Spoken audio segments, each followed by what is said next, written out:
O registro dos vários fardamentos ao longo dos tempos é essencial para a percepção de como as coisas se passaram, como as coisas evoluíram, ou seja, para a construção da própria história. Aos ritos está implícito a noção de hierarquia, graus e respectivos tipos e, bem entendido, regras, direitos e deveres e respectivas sanções para a sua não observância.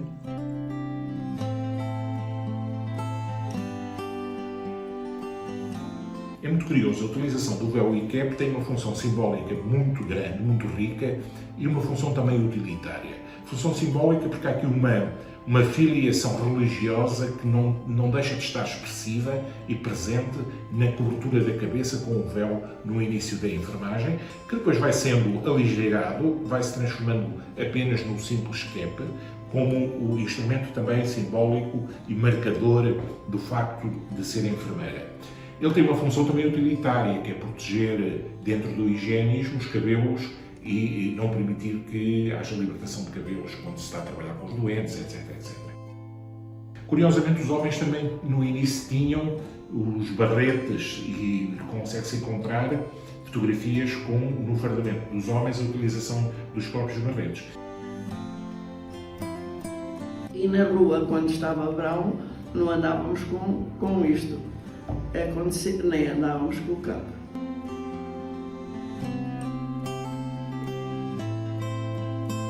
Era só presa aqui. Presa aí. E tinha aqui escola de enfermagem, as da Fonseca. E esta era forrada assim.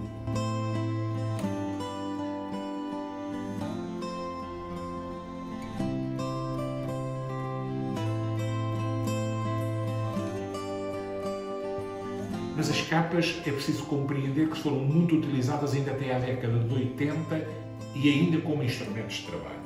Os hospitais centrais de Coimbra funcionavam em antigos conventos, frios, gelados. Os enfermeiros faziam turnos noturnos e os enfermeiros vastas vezes tinham que trabalhar com a capa vestida para se protegerem do frio.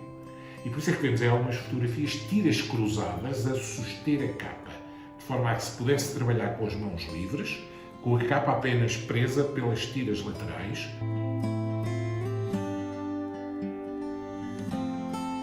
Estes estão inicialmente véu e depois passou a capa.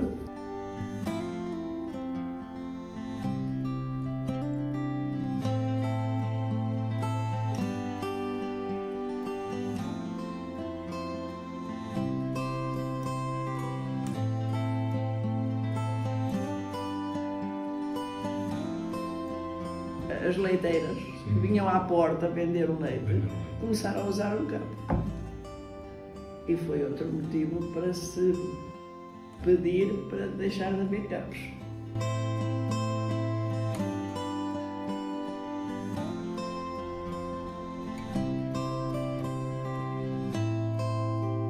O vestuário, tanto dos homens como das mulheres, vai evoluindo e evolui ao longo dos tempos.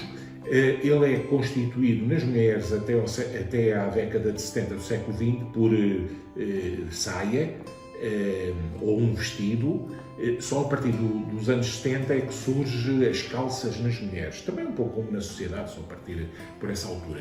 É interessante ver ao longo da evolução destes anos todos, que são muitos, que há vestuários diferentes consoante as escolas que formavam enfermeiros, há vestuários diferentes consoante homens e mulheres, há vestuários diferentes consoante o grau de formação.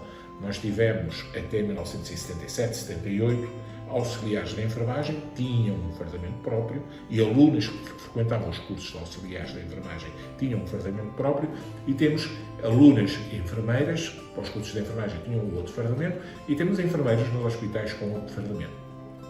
Nitidamente, nos enfermeiros há o predomínio do branco e em maior parte das peças de vestuário a força do branco é muito significativa. Nos auxiliares já nem tanto, podem ter uma ou outra peça de branco, mas sobretudo vestidos com outras cromaturas.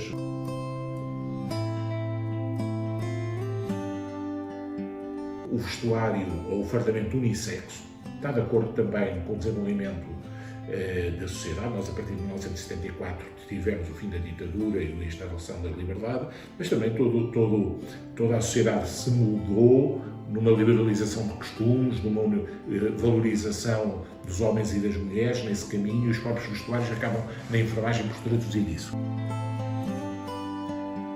É certo que em Coimbra, entre 1881 e os dias de hoje, funcionaram 6, 7 escolas, umas oficiais, outras paraoficiais, outras particulares, todas elas tinham o seu próprio fardamento. E os fardamentos foram evoluindo, também em função do aparecimento e da evolução das próprias escolas. Até que se chega, com a integração completa no ensino superior, à unificação das escolas, das duas escolas públicas e as particulares foram-se também diluindo na Escola Superior de Enfermagem de Coimbra, que tem a expressão nos dias de hoje. Com essa unificação, é evidente que se unificam os fardamentos. Também, pela década de 70 e 80, deixou de haver duas categorias profissionais de enfermagem. Há só uma, há só enfermeiros. Deixamos de ter auxiliares de enfermagem. Portanto, os uniformes começaram também a ser começaram a ser apenas no verdadeiro sentido de uniformizar de uma forma só. Passou a ser só um uniforme. Este uniforme é um uniforme que também, mantendo a sua função simbólica de criação da identidade e do grupo, é um uniforme para alunos diferente do uniforme para os professores e diferente do uniforme dos enfermeiros. Interessa sublinhar que, mantendo a função simbólica, os fardamentos cada vez mais foram a se adequando também uma função utilitária, uma maior função utilitária. Eles foram evoluindo no sentido de poderem ser cada vez mais facilitadores do desempenho do trabalho e mais consentâneos, mais uma vez, com as questões da higiene e da infecção. Nós podemos, através da legislação e do depoimento das pessoas e dos estudos com fontes várias, perceber como é que as coisas se passavam, o que é que se fazia. Mas necessitamos também de ter a investigação de história no campo dos materiais e dos vestimentos. Precisamos saber o que utensílios de trabalho eram utilizados e como é que na prática se faziam as coisas e um pouco a cultura material ligada aos próprios cuidados.